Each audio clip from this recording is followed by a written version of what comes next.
How fast can a 9 to 5 schmuck like me get 100 kills? How easy is it to get 1,000 kills with every legend? Today's video, I started my journey with just that. My name is Flame078, the normal gamer, and I want to discuss my learnings from trying to get 100 kills as fast as possible, and what are the positive takeaways that you can get from doing such grind. So without further ado, let's get to it.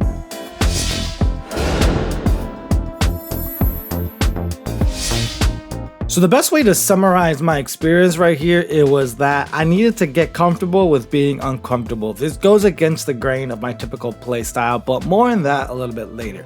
This challenge took me 88 games to complete to get a total of 105 kills. Most of my games ended rather quickly, and I did want to showcase like the full range of it. Like I do have all the footage, but this is what was happening with my recordings. No way! Are you kidding me? So sadly, it's just gonna be a commentary voiceover type video due to this. So if anyone knows what's going on here, I would love to know. But what did I learn from this experience? I still believe early kills are the most unskillful kills. However, the benefit that I saw throughout this challenge was the moments where I got some early kills from that early contest of any POI was that it set up a good rhythm for the rest of the match. It made me more comfortable going into the mid game, and then that momentum builds up into end game for, you know, when I got to those moments. And that's really the clear distinction, because in moments where, you know, I would just die off rip, obviously that's frustrating, I didn't learn anything.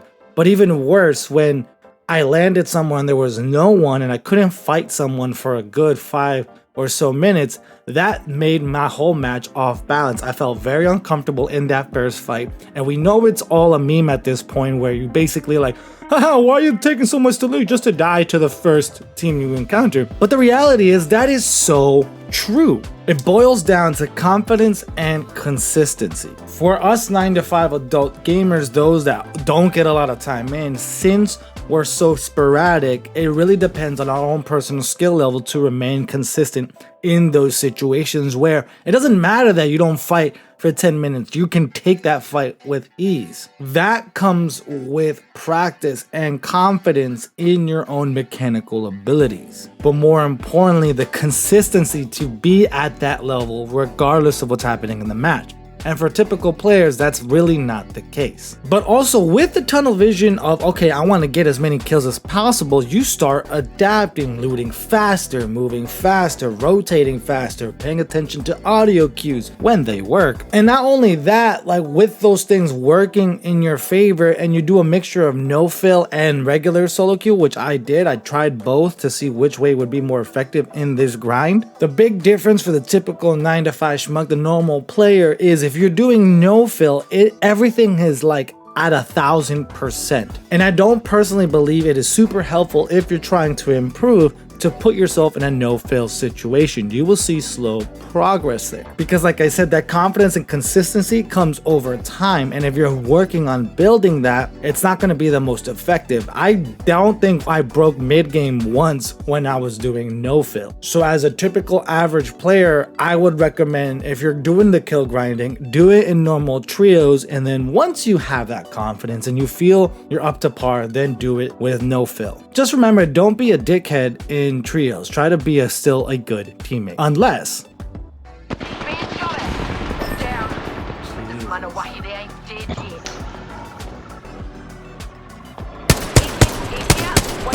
I missed so much.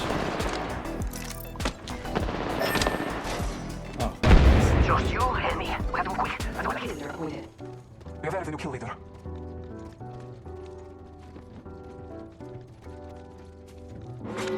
Ring closing. Use the map as your guide. The ring is moving. I'm down.